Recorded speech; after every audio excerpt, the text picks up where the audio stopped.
Hello everyone, कैसे हो आप लोग। उम्मीद करते हैं कि बहुत अच्छे होंगे। तो अब हम लोग जो लैंगिक अपराधों से बालकों का संरक्षण का अधिनियम था, धारा 32 तक हम लोगों ने कवर किया था। धारा 32 और चैप्टर 7 तक हम लोगों ने कवर किया था। यहाँ विशेष न्यायालय कवर हो चुका था। अब इसके बाद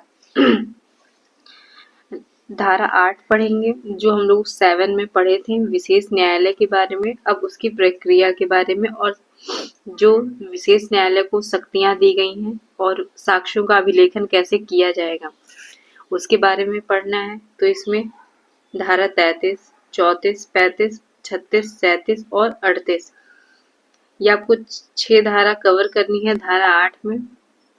तो इसको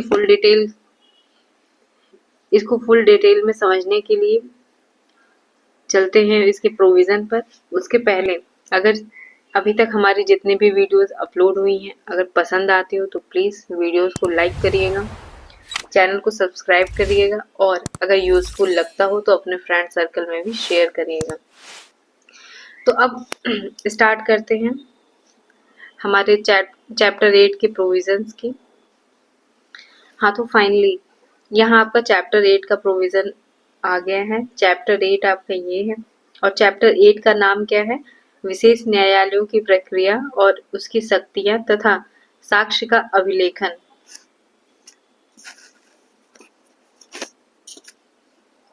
अगर धारा 33 की बात किया जाए तो इसमें विशेष न्यायालयों की प्रक्रिया और शक्तियां बताई गई हैं।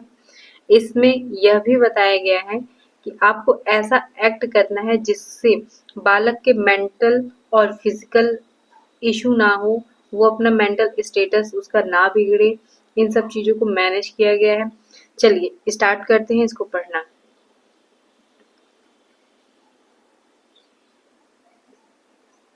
हाँ, तो धारा 33 के पहले क्लॉज में क्या कह रहा है कि कोई विशेष न्यायालय अभियुक्त के विचारण के लिए उसको सुपुर्द किए बिना किसी अपराध का संज्ञान, ऐसे अपराध का गठन करने वाले तथ्यों का परिवाद होने पर या पुलिस रिपोर्ट पर ले सकेगा।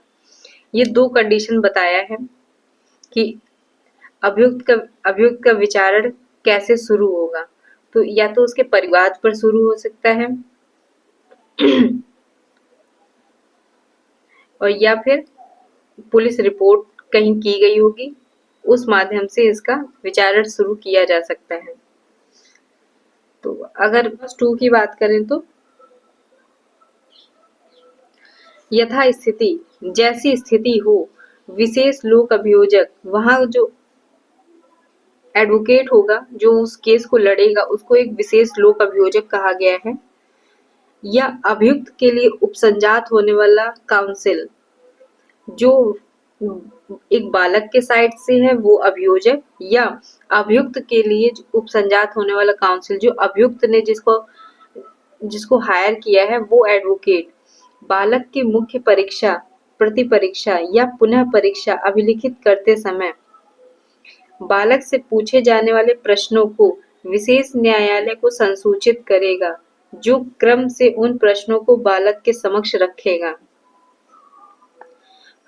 तो इसका कंफर्मेशन आपको पहले विशेष न्यायालय से करवाना पड़ेगा कि हाँ कौन सा क्वेश्चन किसी बालक से पूछा जाए या ना पूछा जाए।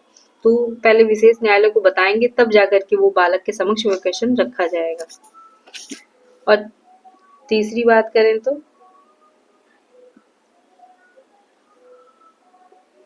विशेष न्यायालय यदि आवश्यक समझे विचारण के दौरान बालक के लिए बार बार विराम अनुज्ञात करेगा। ये मैंडेटरी नहीं है, लेकिन लग रहा है कि बालक को उन सारे प्रश्नों के पूछने से, या ऑब्वियस सी बात है किसी पुलिस के सामने या जजेस के सामने, अभी हम लोग भी जाते हैं तो थोड़ा सा हम लोगों का एक होता है कि एक अंदर डर की भावना आ जाती है मन में, या बच्चों को तो पहले से ही डराया जाता है कि हाँ पुलिस है पकड़ के लेके चली जाएगी, तो वो डर दिमाग में आ जाता है। तो इसलिए अगर आवश्यक पड़े तो विशेष न्यायालय उसे विराम मतलब कुछ देर के लिए कार्यवाहियों को रोक सकता है।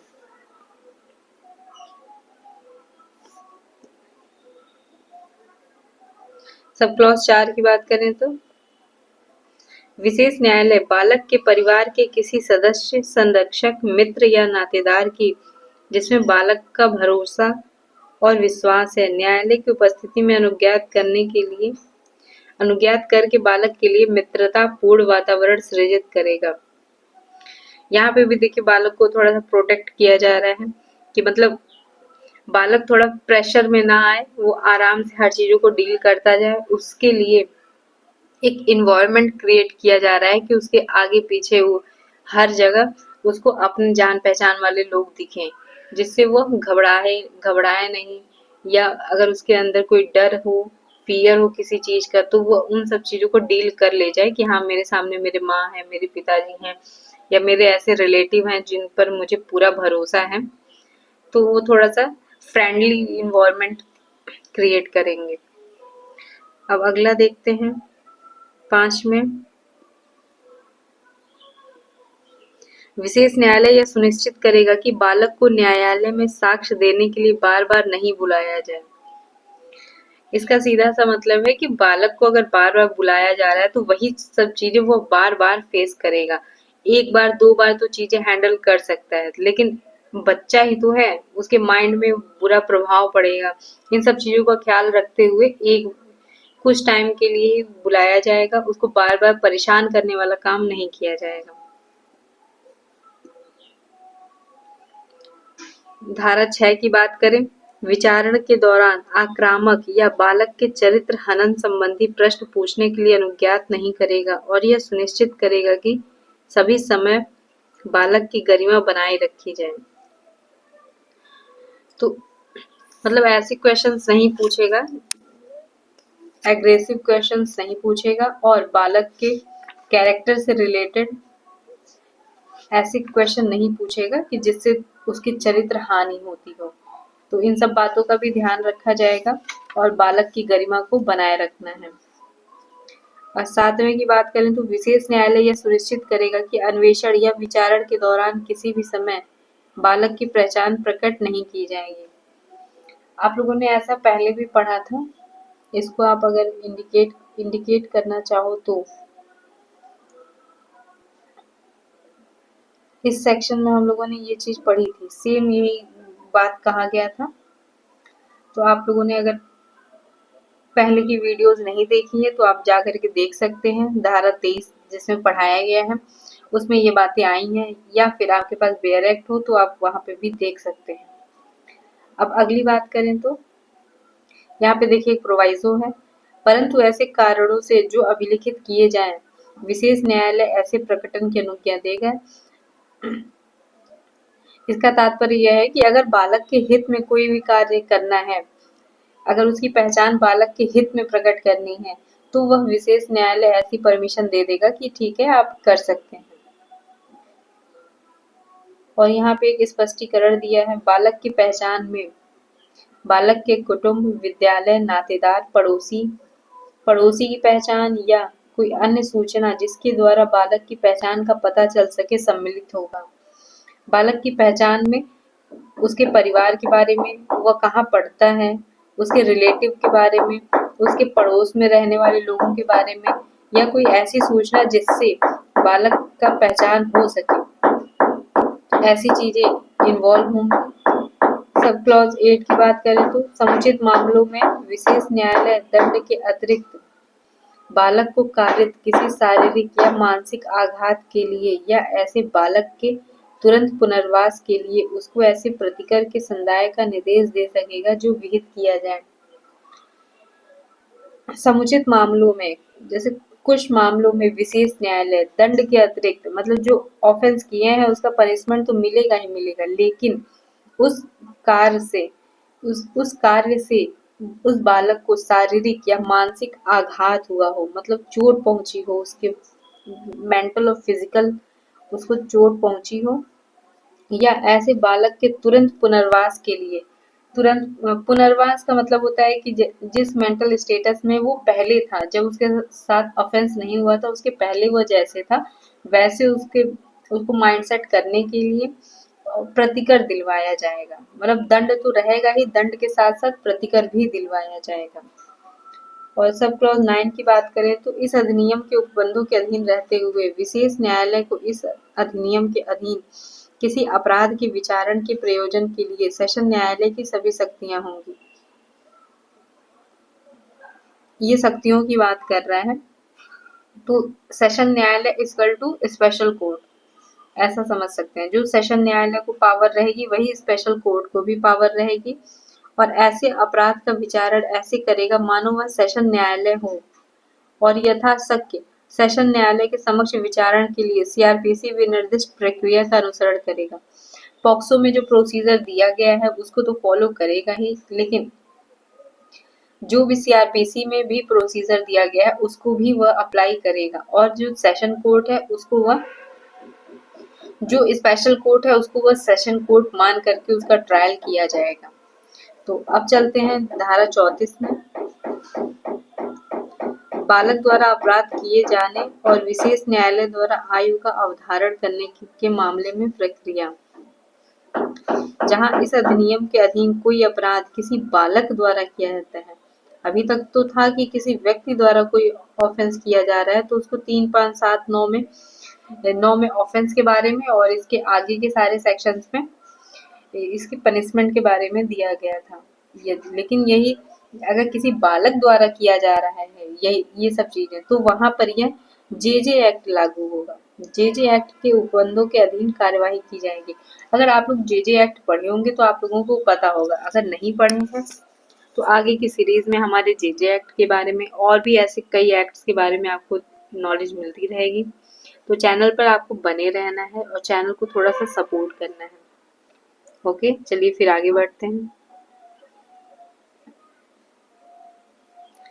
सेकंड क्लॉज की बात करें तो यदि विशेष न्यायालय के समक्ष किसी कार्यवाही में इस संबंध में कोई प्रश्न उठता है कि कोई व्यक्ति बालक है या नहीं, तो ऐसे प्रश्न का अवधारण विशेष न्यायालय द्वारा ऐसे व्यक्ति की आयु के बारे में स्वयं का समाधान करने के पश्चात किया जाएगा, और वह ऐसे अवधारण के लिए उसके कारणों को लेखबद्ध करेगा। सिंपल सा मीन है कि यदि कोई ऐसा क्वेश्चन अराइज होता है कि वह बालक है या मतलब 18 वर्ष से कम है या 18 वर्ष से ज्यादा है, तो उसकी एज को जो डिटरमाइन करना है वह कौन करेगा? स्पेशल कोर्ट करेगी। और क्लॉज 3 की बात करें तो विशेष न्यायालय द्वारा दिया गया कोई आदेश केवल पश्चातवर्ती सबूत के कारण अविधिमान्य नहीं समझा जाएगा कि उपधारा 2 के अधीन उसके द्वारा यथा अवधारित किसी व्यक्ति की आयु उस व्यक्ति की आयु सही नहीं थी। सब क्लॉज 2 में विशेष न्यायालय ने आदेश दे दिया कि यह बालक है या बालक नहीं है। यदि बालक है तो उसकी एज इतनी है अप्रोक्सीमेटली, तो एज के बारे में अगर वह डिसाइड कर दे रहा है तो उस ऑर्डर को इनवैलिड नहीं माना जाएगा। यहाँ पे यही बात कही जा रही है सब क्लॉज 3 कि उस आदेश को जो विशेष न्यायालय द्वारा दिया गया है उसको इनवैलिड नहीं माना जाएगा इस बात पर कि आपने जो आयु डिसाइड किया था वह सही आयु नहीं थी। और धारा 35 की बात करें तो बालक के साक्ष्य को अभिलिखित और मामले का निपटारा करने के लिए अवधि। यहाँ पे आपको पूरा एक लिमिटेशन बाउंड किया जा रहा है। लिमिटेशन है क्या? बालक के साक्ष्य को विशेष न्यायालय द्वारा अपराध का संज्ञान किए जाने के 30 दिन के भीतर अभिलिखित किया जाएगा, और यदि विलंब होता है तो विलंब के कारण यदि कोई हो विशेष न्यायालय द्वारा अभिलिखित किया जाएगा। 30 दिन के भीतर मतलब अभिलिखित करने वाला काम आपका संज्ञान के 30 दिन के अंदर हो जाएगा। और यदि विशेष न्यायालय यथासंभव अपराध का संज्ञान किए जाने की तारीख से 1 वर्ष की अवधि के भीतर विचारण पूरा करेगा। ये भी देखिए एक लिमिटेशन बार कर दिया है कि आपको 1 साल के अंदर पूरा विचारण खत्म करना है। 1 साल के अंदर आपका जजमेंट आ जाना चाहिए। और धारा 36 की बात करें तो साक्ष्य देते समय बालक का अभियुक्त को ना दिखाना। ये आप लोग इसके पहले कहाँ पढ़े हैं? अगर जरा सा भी कुछ भी याद आ रहा हो तो मैं जहाँ तक जान पा रही कि ये आपको धारा 24 में और धारा 25 में, क्योंकि इन सब में थोड़ा सा बालक के कथनों को अभिलिखित करने के बारे में बताया गया है। तो ये सब चीजें आप याद करके थोड़ा कनेक्ट करेंगे ना, तो एक दो बार जब बेयर एक्ट पढ़ेंगे तो वो चीजें, जैसे सब लोग कहते हैं कि बेयर एक्ट को लिंक करके पढ़ना चाहिए, तो लिंक एक बार पढ़ने से तो कभी नहीं होगा, चाहे जितना आप मर जाइए। तो लिंक करने का मतलब है कि 1 से 2 बार जब आप बेयर एक्ट पढ़ेंगे, चीजें समझेंगे, तो ऑटोमेटिक वो लिंक होता चला जाएगा। तो चलिए हम लोग स्टार्ट करते हैं। विशेष न्यायालय यह सुनिश्चित करेगा कि बालक किसी भी प्रकार से साक्ष्य को अभिलिखित करते समय अभियुक्त के सामने अभिदर्शित नहीं किया गया है, जबकि उसी समय यह सुनिश्चित करेगा कि अभियुक्त उस बालक का कथन सुनने और अपने अधिवक्ता के संपर्क में है। तो यहाँ पर सीधा सा मतलब है कि यदि बालक के यदि बालक के कथनों को अभिलिखित किया जा रहा है तो उस समय अभियुक्त को सामने नहीं आना है। तो सामने आने का क्या मतलब है, और सामने आ गया तो क्या होगा, वो बच्चा है, वो छोटा है, अभी उतनी उसका अभी माइंड मेकअप नहीं हुआ है, तो वह एक्यूज्ड को देख करके उसके एक फियर जनरेट होगा, जिसकी वजह से वह अपनी जो रियलिटी है वो नहीं बता पाएगा, वो चीजें एक्सप्रेस नहीं कर पाएगा जो उसे करनी थी। तो इन सब से भी बचाया गया है, तो इसीलिए एक्यूज्ड को सामने नहीं रखा गया है। और उपधारा 2 की बात करें तो उपधारा 1 के प्रयोजनों के लिए विशेष न्यायालय बालक का कथन वीडियो कॉन्फ्रेंसिंग के माध्यम से या एकल दृश्य दर्पण या पर्दा या ऐसी ही अन्य युक्ति का उपयोग करके अभिलिखित कर सकेगा। जो उपधारा 1 में प्रयोजन की बात की गई है, उपधारा के 1 के प्रयोजनों के लिए विशेष न्यायालय बालक का कथन जो अभिलिखित करना है वह वीडियो कॉन्फ्रेंसिंग के माध्यम से या एकल दृश्य दर्पण का अगर मतलब समझा जाए तो एक तरह का वन वे मिरर है, कि अगर एक सिंपल सा मिरर है, आप एक साइड खड़े होते हो तो आप सामने देख सकते हो, ठीक है, लेकिन जो आपके अपोजिट डायरेक्शन में खड़ा होगा वो आपको सामने नहीं देख सकता है, तो इसको वन वे मिरर बोल सकते हैं। तो उसके माध्यम से या पर्दा या ऐसी ही अन्य युक्ति के उपयोग करके अभिलिखित कर सकेगा। अब धारा 37 की बात करें तो विचारण का बंद कमरे में संचालन।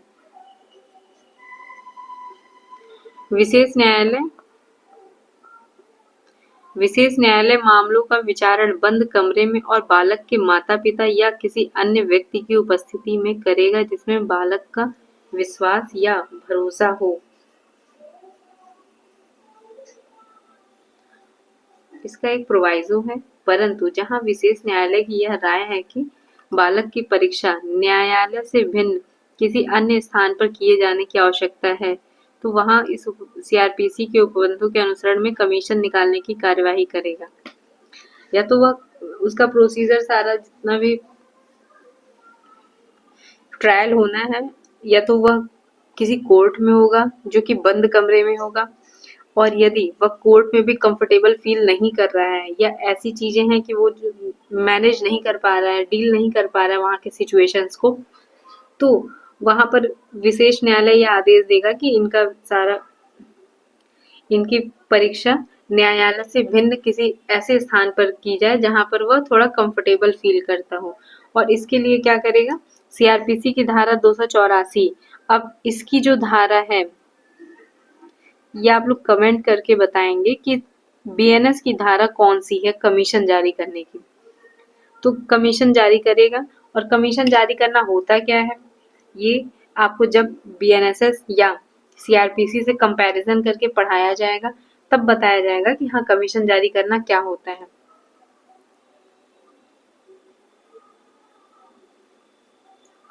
अगर धारा 38 की बात करें तो बालक का साक्ष्य अभिलिखित करते समय किसी दुभाषिया या विशेषज्ञ की सहायता लेना। ऐसा कुछ आप लोगों ने इसके पहले भी पढ़ा होगा, अगर आपको नहीं याद है तो मैं बता दूं। धारा 26 का सब क्लॉज 2 और सब क्लॉज 3, इसमें आप लोगों ने पढ़ा होगा सेम चीजें हैं। जब कभी आवश्यक हो, न्यायालय बालक का साक्ष्य अभिलिखित करते समय कोई ऐसा ट्रांसलेटर या इंटरप्रेटर जो ऐसी एलिजिबिलिटी रखता हो, एक्सपीरियंस हो उसे, और जो फीस का पेमेंट करना है उसे, इन फीस दे करके उसको अपॉइंट किया जाएगा यदि आवश्यकता हो तो।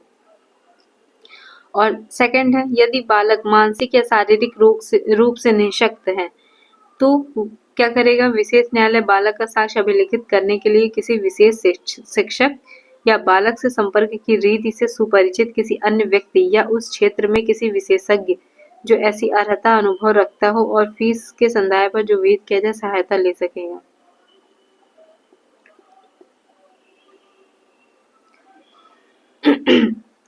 तो समझ में तो आ ही गया होगा। अगर नहीं देखे होंगे तो इसके पहले हम लोगों ने सारे सेक्शंस कवर किए हैं, आप 26 पढ़ सकते हैं, और नहीं मन है तो यहीं पढ़िए। यदि बालक मानसिक या शारीरिक रूप से निःशक्त है, वह उसको कैसे ट्रीट करेंगे, किसी विशेष शिक्षक को बुलाएंगे या बालक से संपर्क की रीति से सुपरिचित किसी व्यक्ति को। बालक बोल नहीं पा रहा है तो कैसे वो बोल रहा है उसको समझने के लिए, या कैसे इस इशारे में वो बातें करता है तो उसको समझने के लिए जो व्यक्ति उससे परिचित हैं वह, या फिर किसी ऐसे शिक्षक को बुलाएगा जो जो जो निःशक्तता वाले लोगों को समझाता हो, पढ़ाता हो, तो ऐसे लोगों को वह अपॉइंट करेंगे। तो हमारा यहाँ चैप्टर 8 कंप्लीट हो गया है। अब नेक्स्ट वीडियो में चैप्टर 9 मिलेगा। प्लीज़ अगर वीडियोस पसंद आती हो तो यार लाइक कर दिया करो और चैनल को सब्सक्राइब करके जाया करो। Okay, bye bye, take care.